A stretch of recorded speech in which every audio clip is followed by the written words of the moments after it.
RG Kar medical college হাসপাতালে নির্মমভাবে ধর্ষণ এবং হত্যার পরবর্তী পরিপ্রেক্ষিতে যে বাংলায় যে জনবিক্ষোভ দেখা দিয়েছিল, কিছু কিছু মানুষ বলছিলেন যে এটা শুধুমাত্র শহর কেন্দ্রিক বা মফস্বলের মানুষরাই এই বিক্ষোভ সামিল হয়েছেন। গ্রাম বাংলা প্রত্যন্ত মানুষেরা, নিম্ন মধ্যবিত্ত মানুষেরা এর সাথে যুক্ত নন।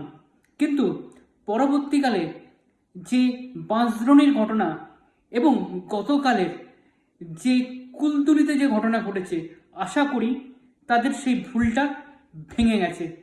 বিশেষ করে কুলতলিতে যে ঘটনা ঘটেছে, একজন নির্মমভাবে 11 বছরের একটি ছাত্রীকে, ক্লাস 4-এর ছাত্রীকে যেভাবে ধর্ষণ করে নির্মমভাবে হত্যা করে ফেলে রাখা হয়েছিল, তার নিন্দার